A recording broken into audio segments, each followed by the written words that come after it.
Assalamualaikum warahmatullahi wabarakatuh. Kenalkan, nama saya Yesa Zahra, NIM 1914040074. Kami dari kelompok 5, yaitu judul materinya penyajian dengan metrik. Metrik yaitu ada termasuk metrik penyajian graf. Misalnya disajikan graf G dalam matrik ruas B ukuran M kali 2. Maka setiap baris matrik menyatakan ruas, misalnya baris 4 dan 7, menyatakan ada ruas menghubungkan simpul 4 dan 7. Metrik adjacensi dari graf G merupakan metrik simetri untuk graf dengan ruas sejajar. Metrik adjacensi didefinisikan sebagai P bila ada P buah ruas menghubungkan FI dengan FG, P besar dari 0.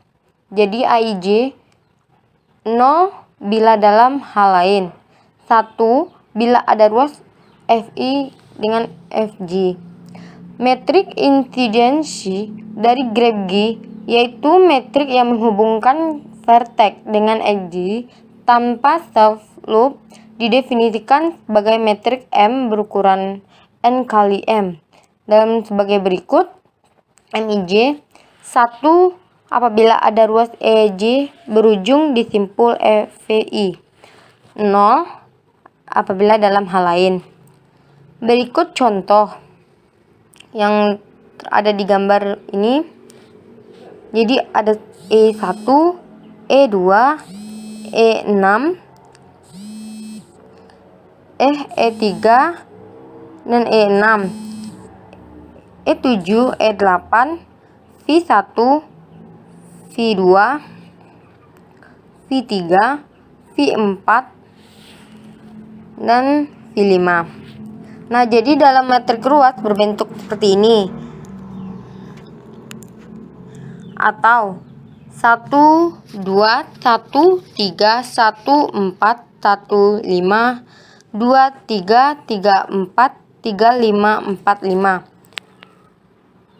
Atau secara pasangan, yaitu 1 dengan 2, 1 dengan 3, 1 dengan 4, 1 dengan 5, 2 dengan 3, 3 dengan 4, 3 dengan 5, dan 4 dengan 5.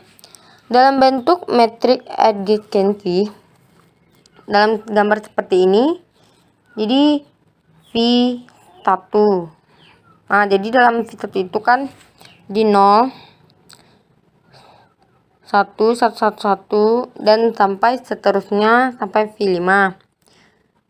Dan sampai V11, V21, V30, V40, dan V50 dengan berbatas E8.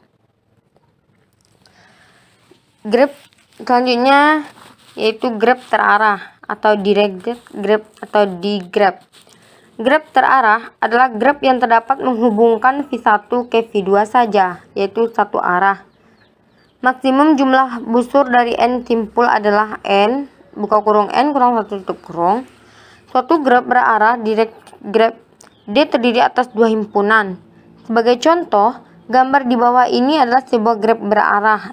Nah, jadi D buka kurung V dengan A dengan 1 V mengandung 4 simpul, yaitu 1, 2, 3, dan 4.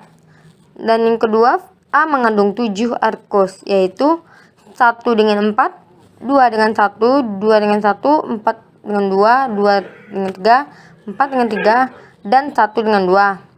Arcus itu 2,2 disebut gelung self loop. Sedangkan arcus 2,1 muncul lebih dari satu kali, disebut arcus sejajar atau arcus berganda. Nah, dalam seperti ini gambarnya. Sekian dari saya. Mohon maaf bila ada kesalahan dan terima kasih atas perhatiannya. Wassalamualaikum warahmatullahi wabarakatuh.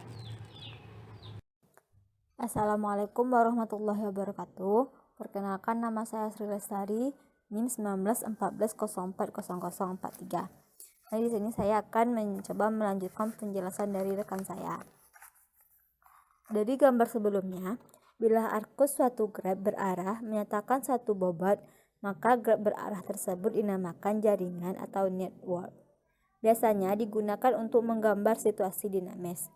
Bila V absen himpunan bagian dari V serta A absen himpunan bagian dari A, dengan titik ujung anggota A absen terletak di dalam V absen, maka dikatakan bahwa D absen, V absen, A absen adalah graf bagian subgraf. Jadi D merupakan F, A.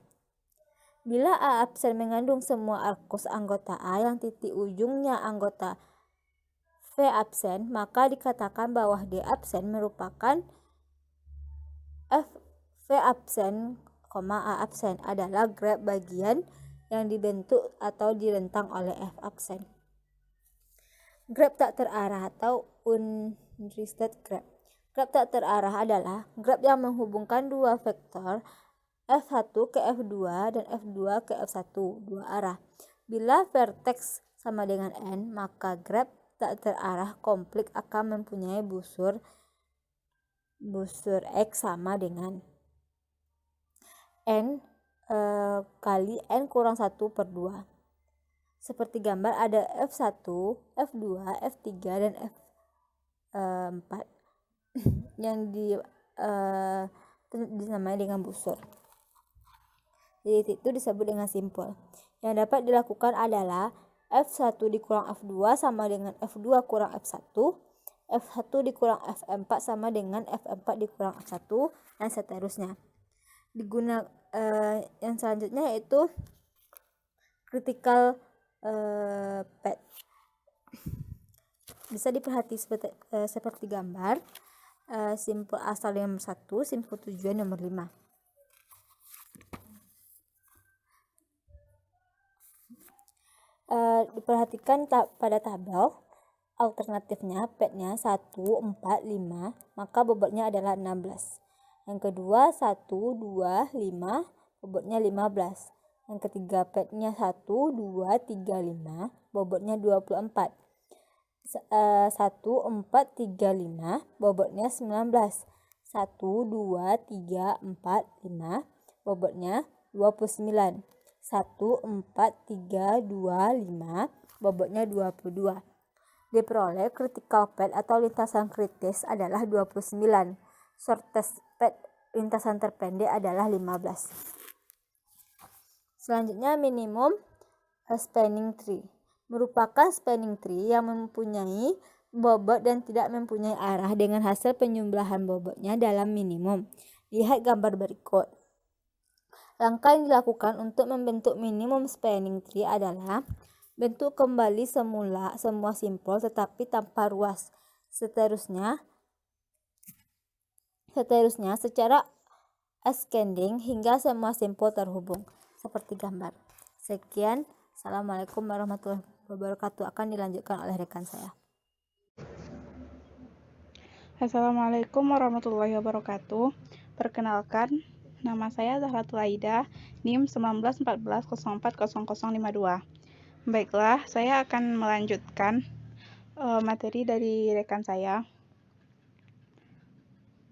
Penelusuran graf. Penelusuran graf dapat dilakukan dengan dua cara. Yang pertama, depth first search atau DFS. Penelusuran dengan DFS pada graf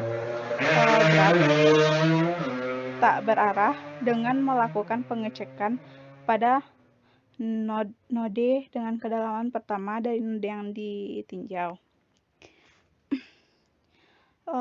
Bisa dilihat dalam gambar.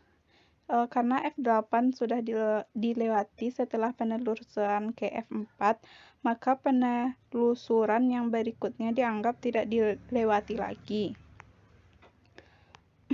Dalam bentuk vertexnya seperti ini. Maka dari gambar di atas akan diperoleh urutan F1 menuju F2, ke F4, ke F8, ke F5, dan F6 ke F3, ke F7. Cara yang kedua adalah breadth first search atau BFS. Berbeda dengan cara BFS, dengan BFS Penelusuran akan diawasi dari node 1, kemudian melebar pada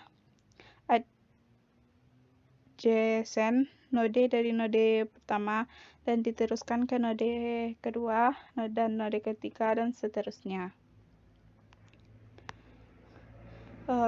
Teman-teman bisa lihat di dalam gambar. Dari gambar yang di atas dapat diperoleh urutannya F1, F2 ke F3, F4 ke F5 ke F7 menuju ke F6 menuju F7, F8.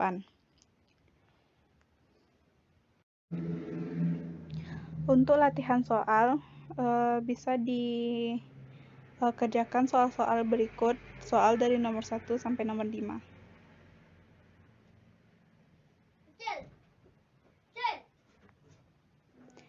Sekian yang dapat kami sampaikan. Billahi taufik wal hidayah. Wassalamualaikum warahmatullahi wabarakatuh.